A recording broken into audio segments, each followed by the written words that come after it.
Good evening. This is Mae Brussell on KAZU FM, Pacific Grove, California. It is August the 12th, 1983. This is tape number 614. There is always a lot of interest, continuous interest, in the assassination of John Kennedy, and I have so much material I could do one program a week for 2 or 3 years on that subject. So this evening, I'm going to do 1 hour on the Kennedy assassination and try to do more every week. As I said before, going back to the middle of this year, instead of waiting until the anniversary of Kennedy's death, I'm doing broadcasts every single week that involve people who were part of the Kennedy assassination. And if you take the broadcast or have the sheets that go with the broadcast, you'll see always the bibliography and sources of material goes to the Kennedy assassination. That's how I began my research in the first place. But there are always letters and orders for tapes specifically of the Kennedy murder.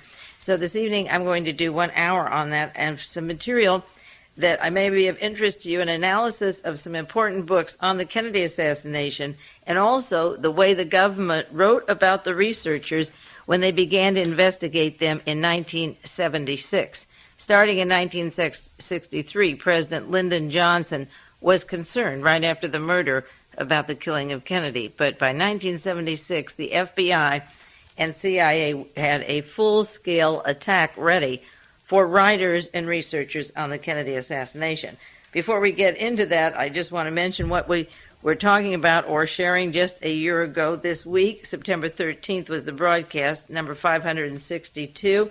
That particular broadcast had to do with the Vatican connections to Permindex. Permindex was the Italian organization set up as the funding operation for the murder of John Kennedy, Robert Kennedy, Martin Luther King. The links of the Vatican to Permindex. Last year, there were those articles in Wall Street Journal, August 24th, 25th, and 26th, on the Nugan Bank, and extensive material on the Nugan Bank that I mentioned several weeks ago we have to update. The Vatican connections, the U.S. military, the Defense Department of this country to drug connections was taking place last year. Calvin Simmons, the black conductor, fell out of his canoe and died upstate New York, and I thought that was an outright murder, probably with a camera. These girls were standing on the shore, or women, I don't mean girls, taking pictures which we never saw. He was at a dinner party at Lake Placid where people from the State Department were there. A U.S. Foreign Service agent and his wife, and another person, a woman who was an ex-ambassador from somewhere, never identified. In the years since Calvin Simmons died, he was the black conductor from Oakland, probably the most brilliant musician, a black musician in the United States today, if not the world, for classical music. Now that he is dead, Oakland has replaced their symphony with a new conductor. He came from North Carolina, went to a Catholic school, specializes in Haydn and Wagner, German music, and Mr. Simmons never did make the New York Philharmonic or become part of that very white, Anglo-Saxon, snobbish symphony, string quartet, German music crowd. There's no way that a black conductor from Oakland was going to make it, and he didn't make it. It's been a year since he died, and he's been replaced with a perfect profile of the kind of person that the symphony societies would like to see in Oakland. I talked about the skin competitors and the brief mention of the car crash that Mary Martin was in, and Janet Gaynor, and Mary Martin's close friend, was killed in that crash, and how the driver was yelling Jews and was violently anti-Semitic. Mr. Cato was sentenced this past year, I believe, to 2 years in jail. He came from Denver, Colorado. The car was used by somebody, Mr. Mueller from Denver, Colorado, and I mentioned the competition of the face creams in the involvement of Mary Martin, who was currently at that time pushing for iMagnon, a cosmetic, and the possible competition between the world cosmetic market and the fact that a Jewish doctor was the one who had made this face cream that Mary Martin was selling. In this past year, her own son, Larry Hagman, has moved out of his house that he rents in Dallas with death threats.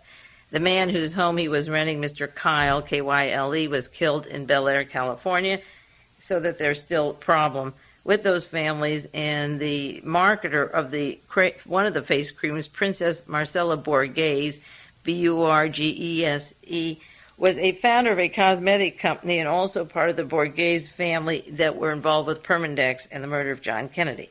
If you don't have the broadcast, it may sound a little complicated to you, but we spent quite a bit of time last year on the Kennedy assassination and the Vatican and Permindex. I also had an outline a year ago with dates, important dates. If you don't have that broadcast, you can get those tapes.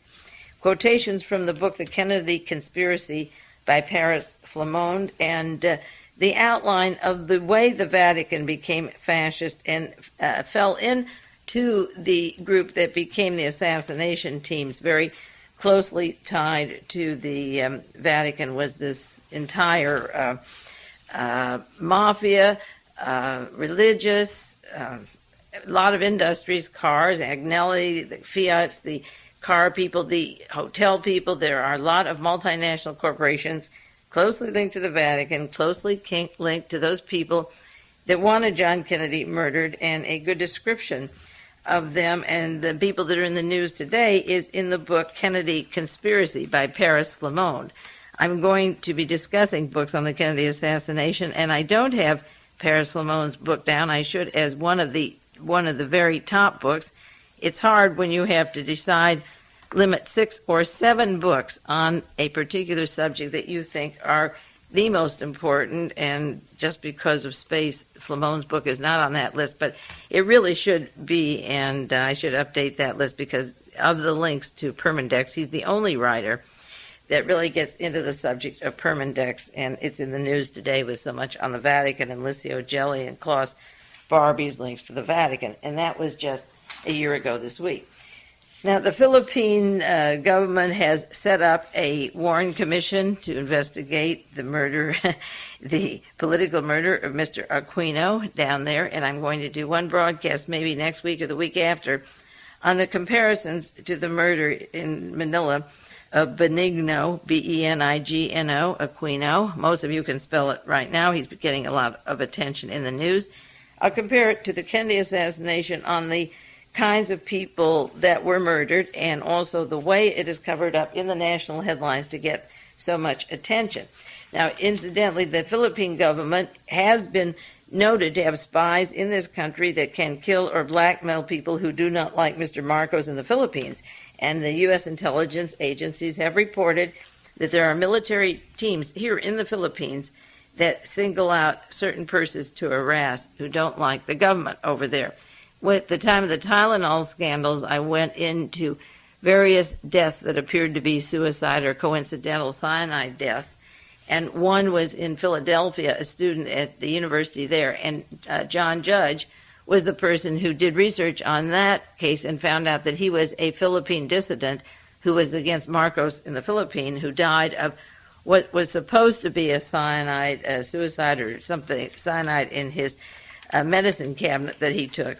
And he was a dissident from the far-off Philippines working right in the United States. Cyanide is still a very good Nazi tool of silence.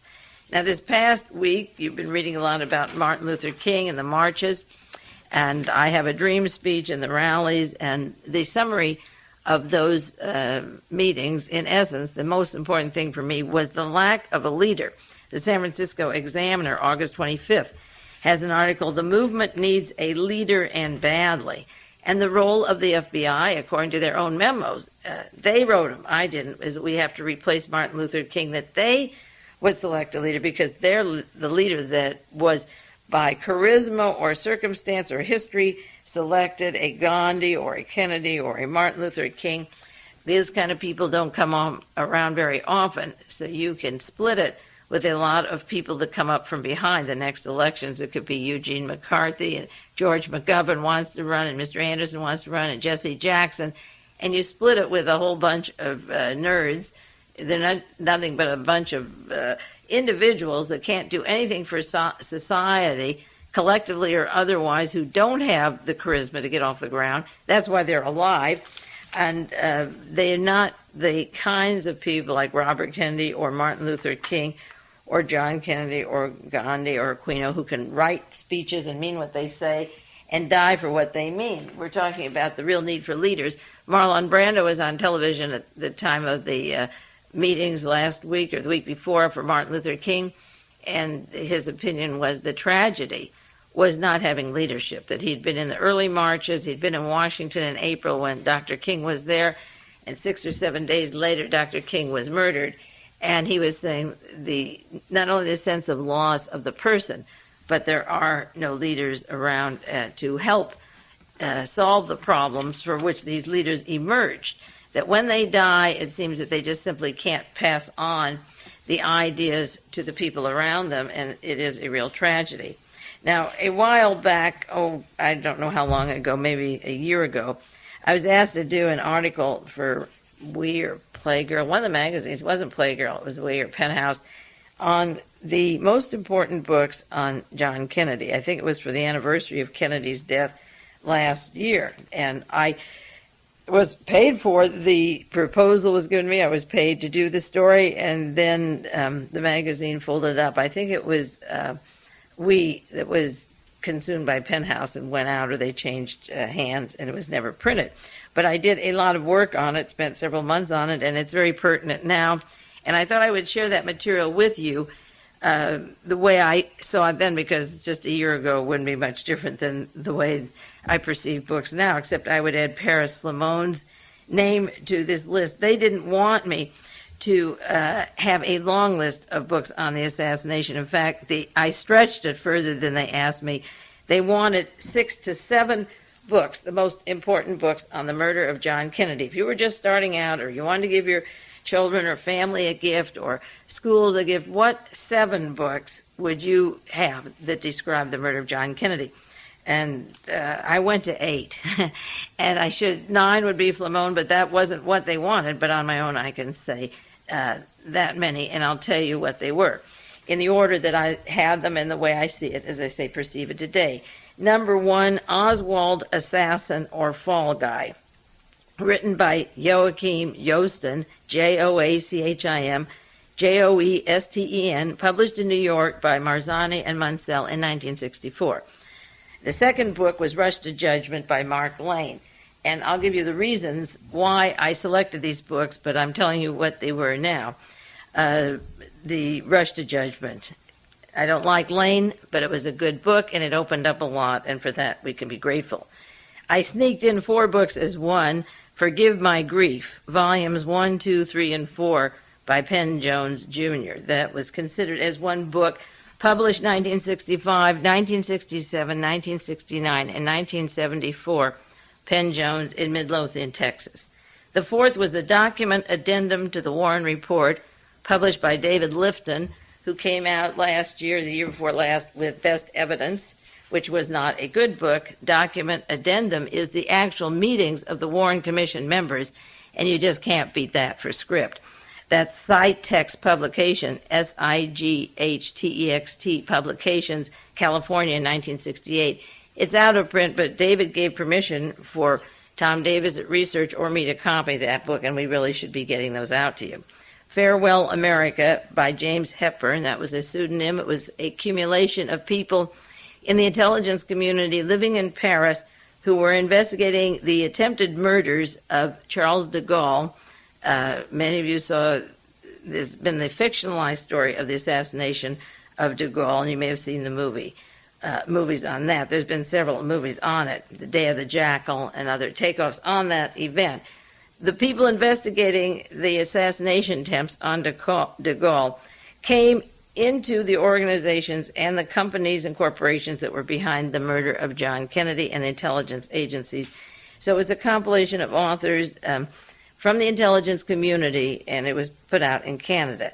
Who's Who in the CIA by Julius Mader, M-A-D-E-R, from Germany in 1968. The Nomenclature of an Assassination Cabal, with the pseudonym William Torbett, privately published in Dallas in 1970, available in reprint in Aptos, California. That you can get that now.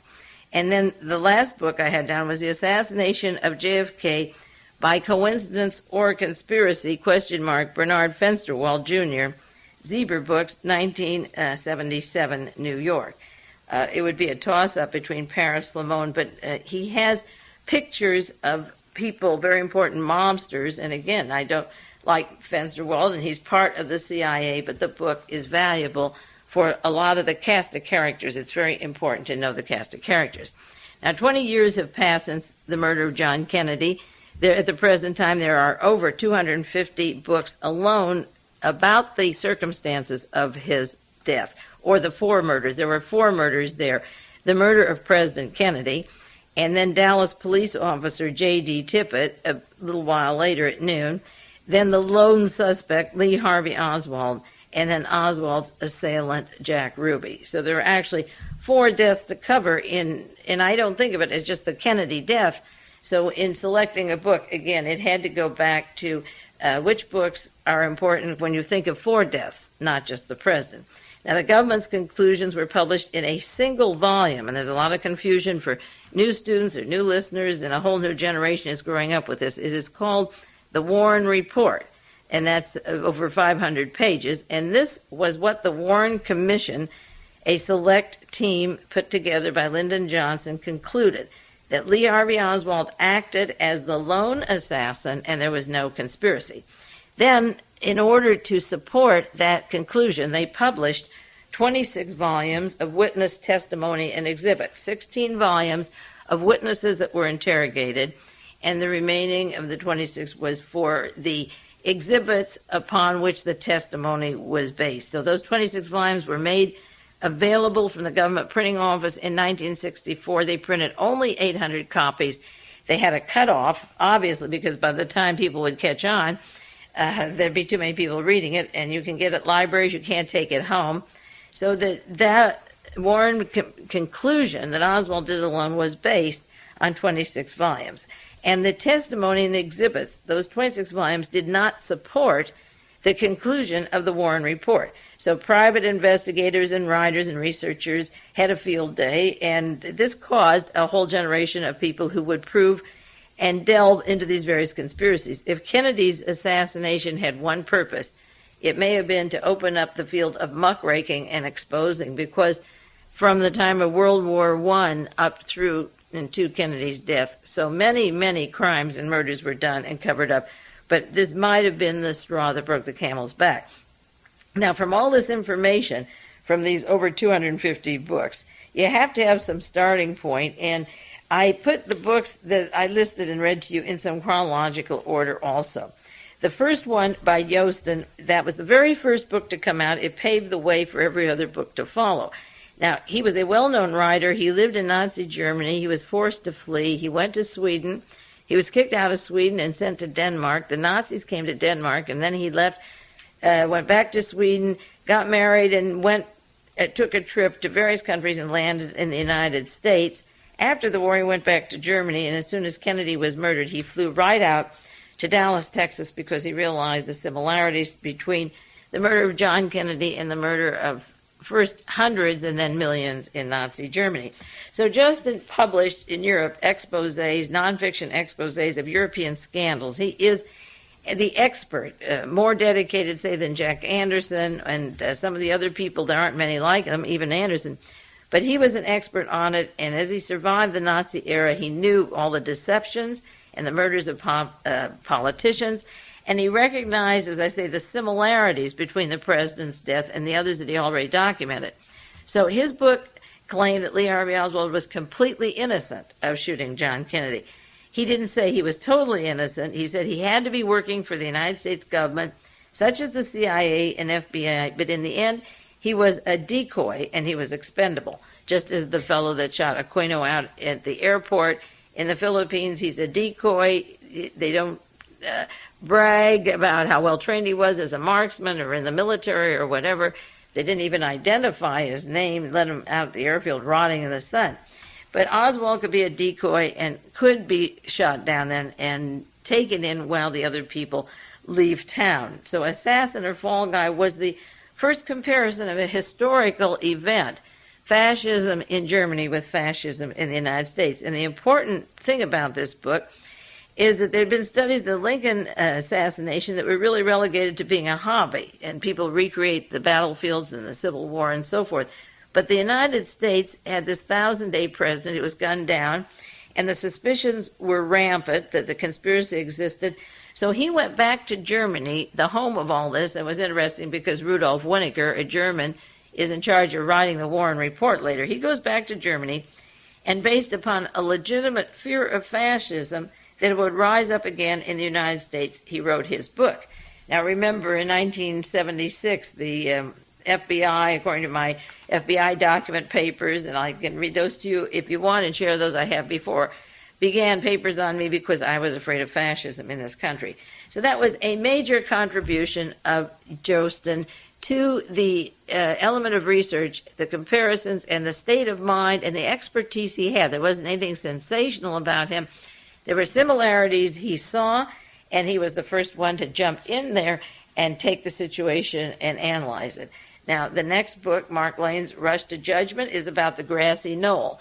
I make fun of it because Mark and a lot of other researchers I could give you and will in the broadcast on Kennedy, the names of 10 or 12 researchers who are still cutting grass at the grassy knoll, like Bob Cutler. Some of them are counting blades of grass.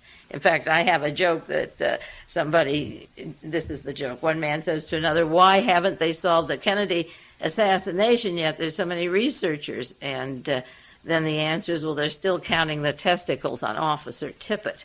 The research relegates itself down to some very fundamental counting and adding, and people are still on that grassy knoll. But that doesn't matter. The grassy knoll is where the shooting took place.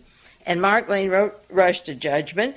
He was known in the American public. He'd been a New York assemblyman. He traveled around the United States. He gave lectures on the Kennedy conspiracy. I heard him at Beverly Hills High School arguing with Melvin Belli and the Civil Liberties Union, who compared him to Adolf Hitler, questioning the Warren Commission, the Civil Liberties Union, Mr. Wirin, W-I-R-I-N, who was right with Saran as soon as Saran was arrested for shooting Robert Kennedy at the Ambassador Hotel. A few years later, there was a panel, and they all took on Mark Lane, these righteous people, and the Civil Liberties attorney compared him for whatever reason I can't imagine, but I kept the notes going way back to those days. So long before many other people got into this, Mark Lane was traveling around the country, getting people interested in the fact that there was a conspiracy, and he took this small section and made it famous as the grassy knoll. He traveled everywhere, and it's a name that rings a lot of bells to people and will throughout history, just as the Ford Theater and the Abraham Lincoln event. His book dealt primarily with questions regarding the assassination weapons, the witness testimony that was never used by the government, but most important of all were 50 pages of footnotes in which he cited volume and page number from the Warren Commission hearings or the Warren Report. The hearings came out in 1964, Rush to Judgment came in 1966, and book reviewers were putting him down, and the book was put down. The answer is that future writers and students could look for themselves, and it's very important to have indexing. So Jostin took the conspiracy and the comparisons of a fall guy and the way they worked in Nazi Germany and opened this up to us. And Mark Lane took us directly to the grassy knoll and questioned the guns, the Italian Carcano, which came from Rome. And now I realize, reading more and more about that, it goes back to Permindex in Rome, that a particular Italian Carcano that was used to frame him, because the first gun was the German Mauser. And he goes at length into all the witnesses there, and it's a very valuable book.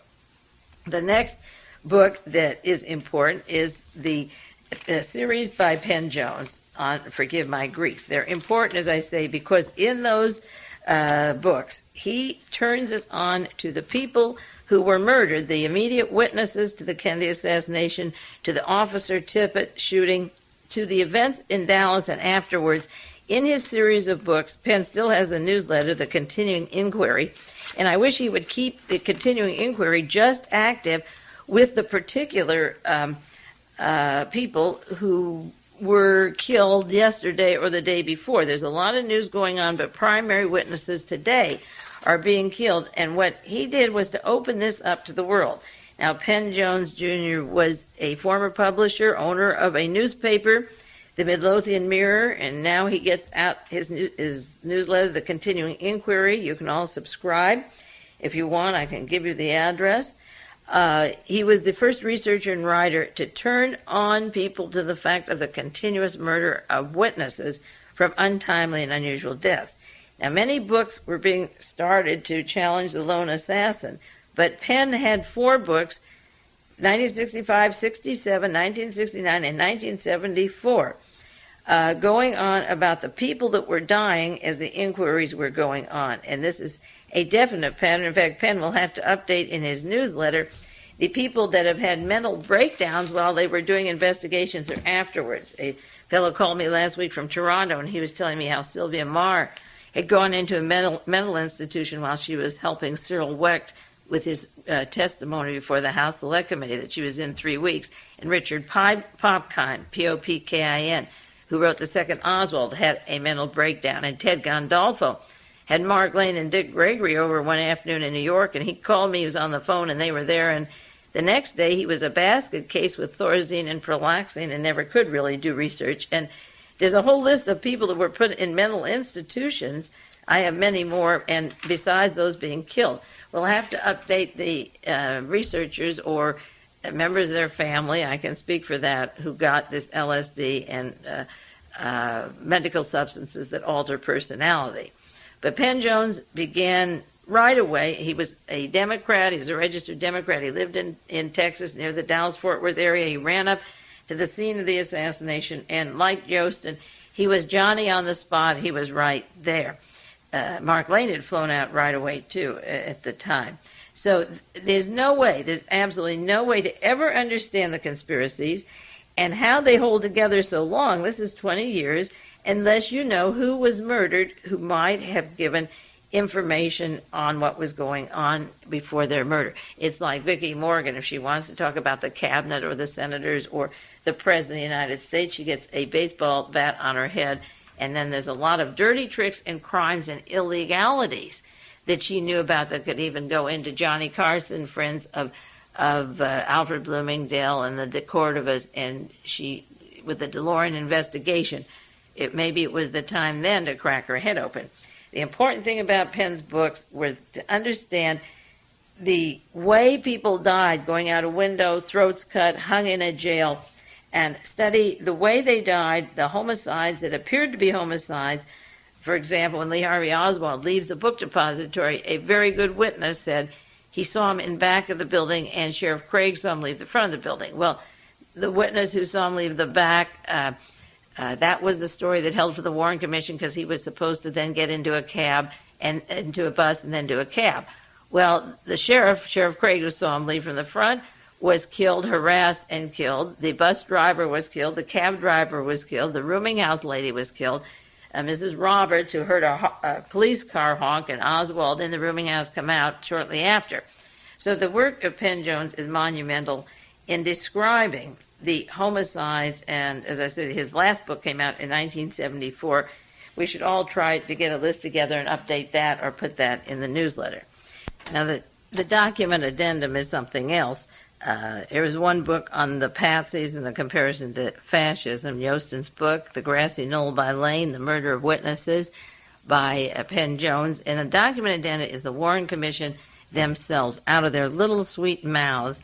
David Lifton went to Washington and went to the National Archives and got minutes of the Warren Commission members. December 5th, 1963, they started. He had 11 meetings transcribed or printed in this book through September 18th, 1964. And if you read the Warren Commission members, they sealed for all time their criminality, their ignorance, the mechanics of the commission. Their lone assassin, lone conspiracy was hogwash. And one of those members went on to become president of the United States. Richard Nixon put Gerald Ford on the Warren Commission, representing Republican interests. And when Nixon came out because of the Watergate scandals, Gerald Ford gave the amnesty to Nixon for his crimes, which included a role in the murder of Kennedy with the anti-Castro Cubans. And then Gerald Ford becomes president of the United States. When you hear these commission members discuss criminal matters among each other, you get a view of their falsehoods and lies. This is probably one of the finest books preserved for the history books, because it's them speaking. It isn't anybody interpreting. You can't smear the authors. You can't do anything. That is the gang. Alan Dulles of the CIA, and John J. McCloy and Leon Jaworski and Gerald Ford. We'll take a 1-minute break and continue more on these books and government papers about the researchers that I think is very basic to what was happening right after Kennedy was killed.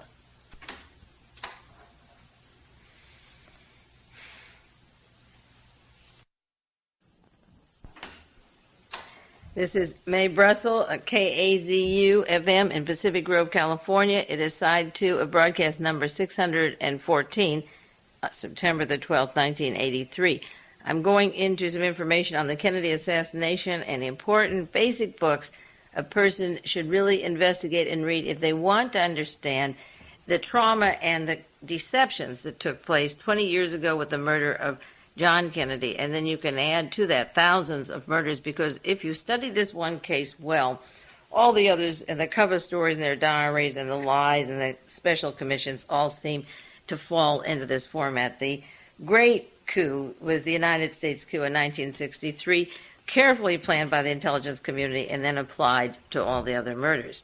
Now, the next book that was important on the list that I included was a book, Farewell America. I mentioned that to you, written by James Hepburn. That's the cover name for a group of people from the intelligence community.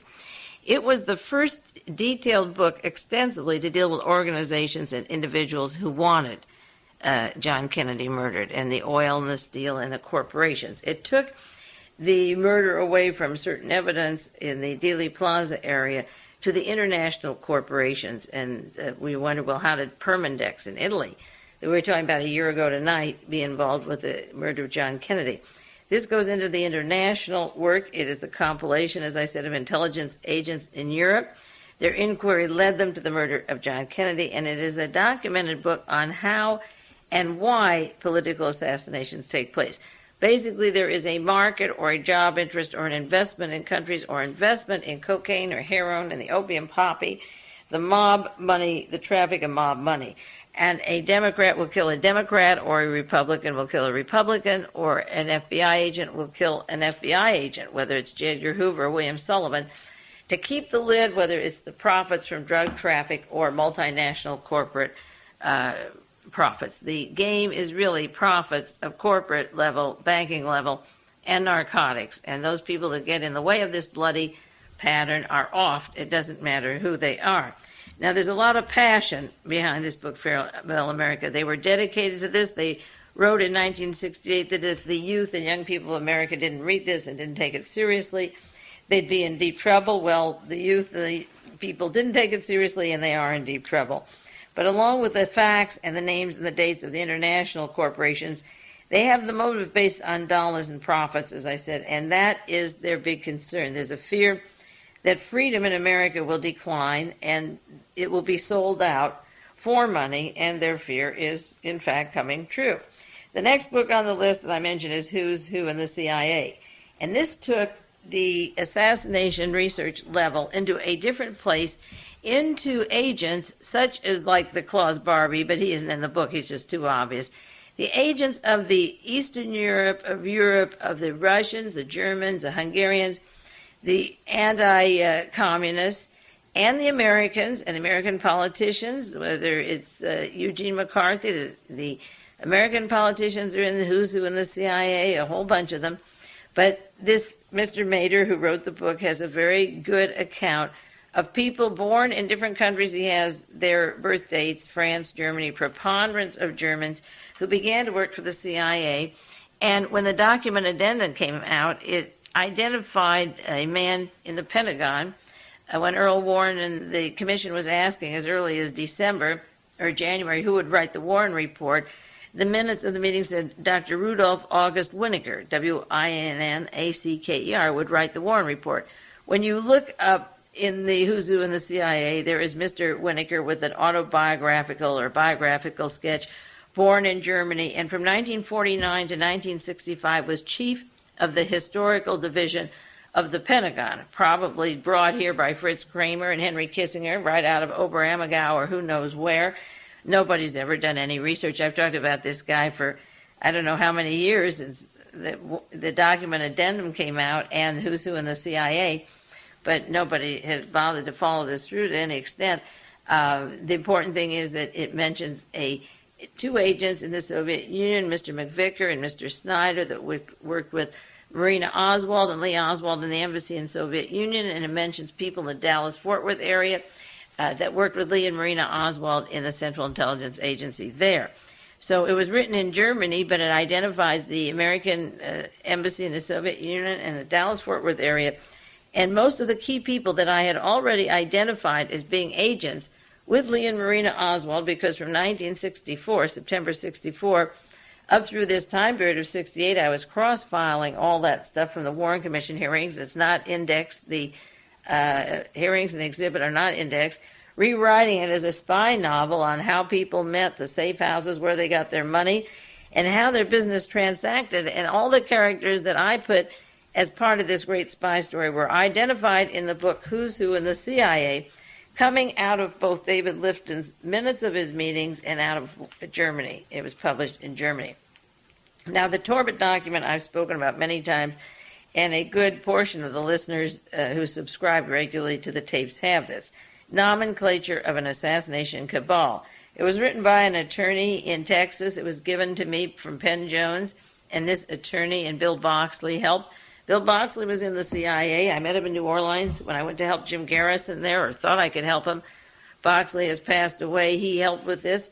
This, again, like Farewell America, was written from the gut level of Texas, of people that knew Lyndon Johnson, knew the CIA, knew organized crime, knew Permindex. The Nomenclature of an Assassination Cabal is not a book for anyone who believes in the Tooth Fairy or Santa Claus or the Easter Bunny. It's a story of real communities and real people, and the daring can read it. It is about the killing of the president and the networks involving people like Roy Cohn, who's now with Western Goals and the Los Angeles Police Department, sharing those files, and with Larry McDonald with Western Goals and Roy Cohn. He's in there through his corporation, and General Dynamics, the chief of security of General Dynamics, was a close friend of Lee and Marina Oswald's in the Dallas-Fort Worth area. The Clarks were. Gally Clark was a Russian czarist from the Sherbatov family, Sherbatov. That's similar to the Rockefellers in this country. The links of the Defense Department, the contracts with the Defense Department, of the mob, the organized crime relationship to the Defense Department. This book is about white Russian czarists that came over to this country and started to work with the FBI and the CIA to make war and avenge the Soviet Union and get their country back. It's about the organized crime syndicate connections of Jack Ruby and the Mafia. It's about Division 5 of the FBI with William Sullivan, who was murdered just at the time of the House Select Committee investigations.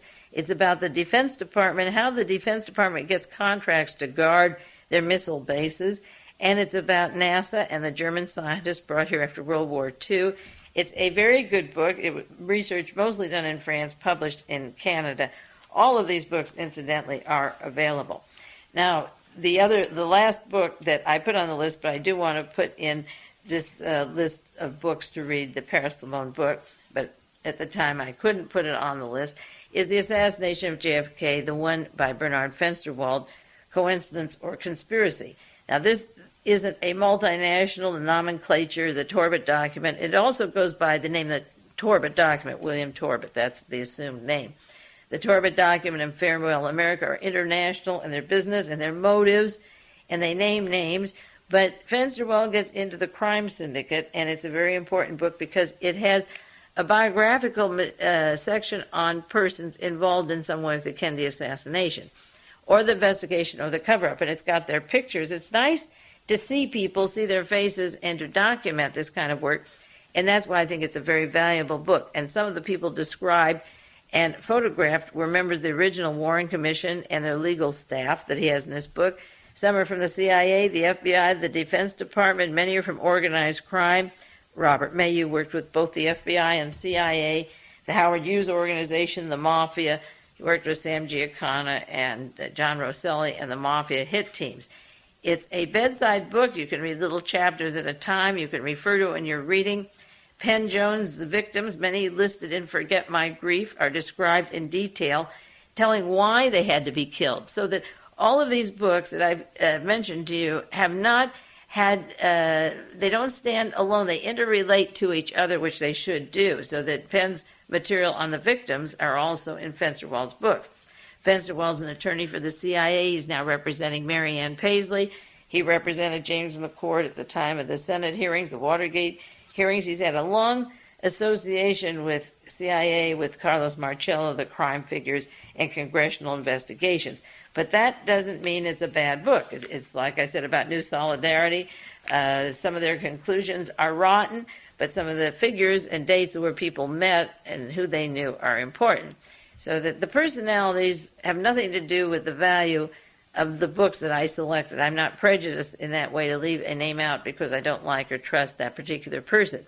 The facts are that these books are very valuable and they're available, and I've selected them as important for the reasons that I said to you. Oswald, Assassin, or Fall Guy brings out the use of decoys, the way you create patsies, the way you murder them to make the conspiracy hold, and also the intense knowledge of the similarities to fascist Europe that Josten brought with him. Rush to Judgment is on the mechanics of killing. The weapon or the weapons, the directions, the ballistics, the location of the people who shot as against the conclusion of the single person in the sixth-story window, the direct witnesses on the scene of the crime that are not used, and it's a very important book because it is the scene of the crime. Forgive My Grief enlarges how people are shot. It takes away from the lone assassin conclusion. Penn Jones goes away from the argument about that, but simply details how many people are killed, in what way they're killed, in order that that lone assassin conclusion is still dangling after 20 years. And the document addendum exposes forever their own words and the way they work. Farewell America opens the door to the motives. I always am asked, well, who would want Kennedy killed? Who would think about it? And you go into the problems with the steel, with sending General Walker into a mental hospital and starting the civil rights movement, giving the blacks education in the nuclear test ban treaty, or the intent to pull back from Vietnam, which would hurt the mafia because that's where we got our tentacles in the drug trade, or the rapprochement with Khrushchev and getting along with him, and Pope John the 23rd, the three of them were very close and wanted peace, or pulling back from the Bay of Pigs. That was just the final coup de grace. That was it for poor old Kennedy, pulling back at that time.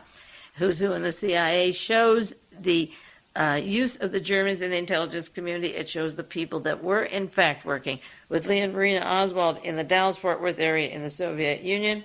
And Fensterwald's book goes into the crime syndicate, which is the part that makes the Nazi or the Vatican connections or the conspirators or the Permindex work.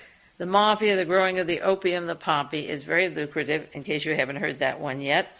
And that is what keeps the armbands and the swastikas and the death squads and the paramilitary going. And in conclusion, the Paris-Lamone's Kennedy conspiracy does go into the area of, similar to the Torbett document, of the Italian connections, the worldwide connections. It's a very, very good book, and I really should put it on the list once and for all and say that there are 9 or 10 really good books. If you want to study Who Killed the President of the United States, you can read all 9 of those books. And if you read all 9 of those books, then you'll know who's shooting Mr. Aquino or killing anybody else, because it's all there, and after a few years have passed, like 20 years, it'd be easier for you to read these 9 books and compare them to what's happening now and realize that many of us were just into virgin territory. We were doing our own work. Nobody was doing it for us. There were private investigators. There were 8 or 9 in the country, and I was one of them, who just sat down and wanted to know why the government was lying and find out the way they lie. Now, in the conclusion of this broadcast, for 15 minutes or so, I want to read to you, and I don't believe I've ever had this on the program. This is from the CIA documents from Freedom of Information Act that were released September 1976. This is document number 1035-960. If you want to send for it to the United States government, CIA document regarding their plan of attack on the Warren Commission critics. And this is the way it begins. It has a lot of parts. I'll read it fast.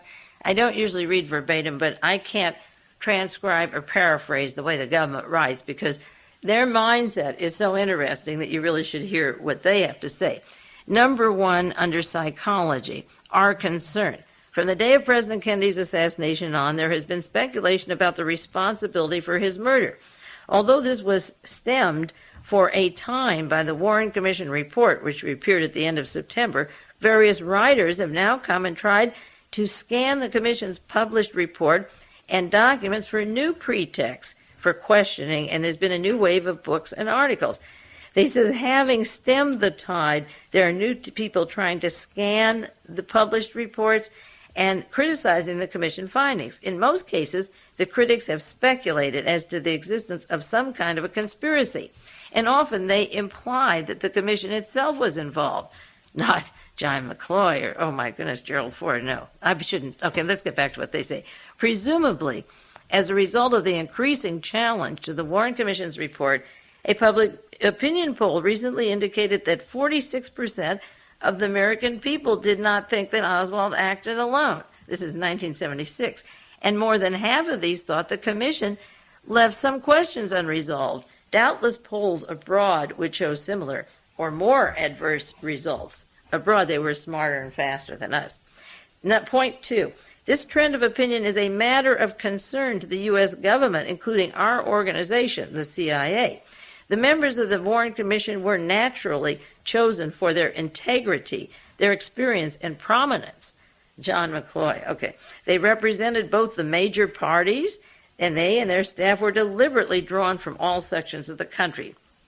Just because of the standing of the Commission, efforts to impugn their rectitude and wisdom tend to cast doubt on the whole leadership of American society. Can you imagine if you questioned Leon Jaworski, Gerald Ford? I'm not talking about Richard Brussell from Georgia, or Hale Boggs from Louisiana, or Mr. Cooper, a crony of Lyndon Johnson's from Kentucky. I'm just talking about the ones that are alive and kicking ass right now and doing a lot of trouble. It says their standing of the Commission would impugn the rectitude and wisdom and tend to cast doubt on the whole leadership of American society. Everybody has to be bad if you don't like the Warren Commission. Moreover, there seems to be an increasing tendency to hint that President Johnson himself, as the one person who might be said to have benefited, was some way responsible for the assassination. Innuendo of such seriousness affects not only the individual concerned, that's LBJ, but also the whole reputation of the American government. You see, the CIA thinks if you question Lyndon Johnson, you question the whole government, 200 million people, if you don't like LBJ. It goes on. Our organization itself is directly involved. This is the CIA. Among other facts, we contributed information to the investigation. Conspiracy theories have frequently thrown suspicion on our CIA, for example, by falsely alleging that Oswald worked for us, Lee Harvey Oswald. The aim of this dispatch is to provide material for countering and discrediting the claims. The aim of this dispatch, this is the CIA memo under psychology, September 76, is to discount, discredit, and counter claims of the conspiracy theorists so as to inhibit the circulation of such claims in other countries. We've got to stop them. Background information is supplied in a classified selection on a number of unclassified actions. Point 3, attachments rather. Point 3, actions. We do not recommend the discussion of the assassination questions be initiated where it is not already taking place. But where the discussion is active, however, the addresses are requested to discuss this, the publicity with these people and friendly elite contacts. We will have a liaison with friendly elite contacts, politicians and editorial writers of the newspapers, CIA, and point to them that the Warren Commission was as thorough an investigation as humanly possible and that the charges of these people have no serious foundation and that further speculation discussion only plays into the hands of the opposition. Now you become you're helping the communists if you question the Warren report. Point out also that parts of the conspiracy talk appear to be deliberately generated by communist propagandists. This is what they tried in Philippines, Marcos, to say the communists were behind the shooting of Aquino. Okay. urge them, these newspaper people and politicians, to use their influence to discourage unfounded and irresponsible speculation. Another point under this, to employ propaganda assets, this is the newspaper media, to answer and refute the attacks of the critics. Use book reviews and feature articles. Those are particularly appropriate for this purpose. The unclassified attachment to the guidance should provide useful background material to our assets, our ACI, that's their CIA agents. Our play should point out, they use the word play, our play should point out as applicable that the critics are, one, wedded to theories adopted before the evidence was in, that two, they're politically interested, three, they're financially interested, you have to make a gain or profit off of it, four, that they are hasty and inaccurate in their research, or five, they're infatuated with their own theories. If you question the Warren Report, you're infatuated with your own theories, and the CIA was to use book reviews and articles to point this out. In the course of discussion of the whole phenomena of criticism, a useful strategy be to single out Epstein's theory for attack, that was Edward Epstein, using the attached Fletcher-Nebel article and Spectator piece for background. Fletcher-Nebel wrote 7 Days in May. Although Mark Lane's book is much less convincing than Epstein's and comes off badly where contested by knowledgeable critics, it is also more difficult to answer as a whole, as one becomes lost in a morass of unrelated details. This is so brilliant. I think next week or each week I should continue with this. I'll do more on this right now, but imagine the logic of this. Use Edward Epstein's book to attack, because Mark Lane is less convincing and he seems more knowledgeable, and it'd be too difficult. They can't understand what he's saying, and they can't answer it as a whole. You get lost in unrelated details. Every point of rush to judgment had a related detail, whether you like Lane or not. Point 4. In private or in media discussions not directed at any particular writer or in attacking publications which may be forthcoming, the following arguments should be useful. Now, this is for the CIA to use in forthcoming discussions where you don't want to get one person, and you're going to attack the publications. They have a list of things that you should use and ways you should argue. They have 6 points on what you should do. A, this is what you say about these books. 1, no new evidence has emerged which the commission didn't consider.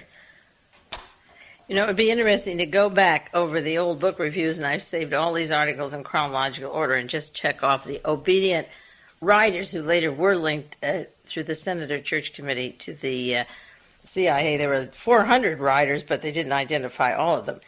But getting back to this point, in private or in media discussion with writers not directed at any in particular, these are the suggestions. I want to repeat that. A, no significant evidence has emerged which the commission didn't consider. I'm sure you've read that before, and you read book reviews that are negative now. The assassination is sometimes compared, for example, by Joachim Josten, the one I mentioned before, the Oswald from Fall guy, and Bertrand Russell, with the Dreyfus case in France. That's where a Jewish person was charged with conspiracy against the army and went to Devil's Island and then later was cleared. However, unlike that case, the attack on the Warren Commission, had produced no new evidence, no new culprits. They've been convincingly identified, none of them been identified, and there's no agreement among the critics. A better parallel, though an imperfect one, might be with the Reichstag fire of Germany of 1933, of which some competent historians like Mr. Tobias or Taylor believe the fire was set by Van, V-A-N, small D-E-R, L, capital L-U-B-B-E, on his own initiative without acting for Nazis or communists. The Nazis tried to pin the blame on the communists, but the latter have been much more successful in telling the world that the Nazis were to blame. So it says ignore some of the evidence and transfer it over to some of these situations where there are no agreements. One says it's Nazis, one says it's communists, one it's on its own, and leave it open. Point B, critics usually overvalue particular items and ignore others. They tend to put more emphasis on recollection of individual eyewitnesses to the event which are less reliable and more divergent, and more handholds for criticism and less on the ballistic, autopsy, and photographic evidence. A close examination of the Commission's records will show that conflicting eyewitness accounts are quoted out of context and were discarded by the Commission for good and sufficient reasons. Well, in time, that argument didn't hold up because the real serious work was into the ballistic, into the autopsy, into the photographic evidence, and it was because those things were so far off that the witness testimony became important because of the discrepancies in the autopsy, in the ownership of the rifle, in whether the rifle could shoot, whether Oswald even had shells, where it was located, whether he brought it in the building, and trying to check out the physical evidence, whether he went down the stairs or was in the dining room having his Coca-Cola. All of the discrepancies in the physical evidence with no palm prints on the rifle and no fingerprints then caused researchers to go to the witnesses because the physical evidence was off the wall. But they've got this all turned around. Point C. Conspiracy on the large scale, often suggested, would be impossible to conceal in the United States, especially since informants could expect to receive large royalties. Note that Robert Kennedy, Attorney General at the time, and John Kennedy's brother would be the last man to overlook or conceal any conspiracy, which is a lie because he was blackmailed with his photographic tapes and with Marilyn Monroe and all the various women, and long before he was the official Attorney General, they had him compromised along the way, but particularly in that office. It's a note Robert Kennedy, with his role, would be the last to overlook it. And as one reviewer pointed out, Congressman Gerald Ford would hardly have held his tongue for the sake of the Democratic administration. Gerald Ford would hardly hold his tongue. Hasn't it been proven that he held his tongue when he became President of the United States and hushed up about Richard Nixon's crimes? Then it said Senator Russell would have every political interest to expose the misdeeds on the part of Chief Justice Earl Warren. Senator Russell was the man who said, I don't ask what I can do for my country, but what my country can do for Georgia. And out of Atlanta, Georgia, and DeKalb County and Mitchell Bell and the home country of Larry McDonald and the various assassination teams, the Network of Murder Incorporated, Georgia has been a large stronghold of Lockheed, of military bases, of counterintelligence. Russell would be the last person to blow open all these people. The crime syndicate, the mafia in Georgia, the military, the CIA, and he was the watchdog in Congress for the CIA, so of course he would shut up. Then their logic goes on. A conspirator, moreover, would hardly choose a location for shooting where so much depended on conditions beyond his control. The route, the speed of cars, the moving target, the risk of the assassin would be discovered. A group of wealthy conspirators could have arranged a much more secure conditions. No, it worked better to have Kennedy shot right in the open and everyone flies away and leaves town, and William Seymour and Lauren Hall, Eugene Brading. None of those people were ever taken seriously. The people involved have been identified. The locations of the shots have been identified. The logic of the CIA in covering this up is totally off the wall. Point D, critics have often been enticed by a form of intellectual pride. They light on some theory and they fall in love with it. Do you think that's different than what the CIA agent does who writes his paper? Doesn't he have some kind of a pride that he falls in love with? It's that they scoff at the commission because it did not answer every question with a flat decision. Actually, the makeup of the commission and its staff was an excellent safeguard against government overcommitment to any one theory or against the illegal transformation of probability into certainties. And of course, the commission was filled with probabilities. The next point, D, Oswald would not have been any sensible person's choice for a conspirator. He was a loner. He was mixed up, of questionable reliability, an unknown quantity to any professional intelligence service. He was at Subic Base in the Philippines, at Sugi in Japan, working with the U-2. His officer said he memorized the Marine manuals and all the defense for the United States. He was with Mr. McVicker of the CIA and Mr. Snyder at the embassy, the Soviet embassy in the CIA in Priscilla Johnson. He had memorized the Russian language when he brought this woman Minsk from the radio factory where he met Mr. Zeiger from Argentina, Alexander Zeiger. He was with admirals, generals, George de Mohrenschildt, working and paid at one time by Nelson Rockefeller, the CIA, the Defense Department. every single person Lee Harvey Oswald knows was the intelligence in the intelligence community. But this particular broadcast isn't about Oswald's contacts. It's about the mentality of the CIA in writing this kind of memo. F, as to the charges that the commission's report was a rush job, it emerged 3 months after the deadline originally set.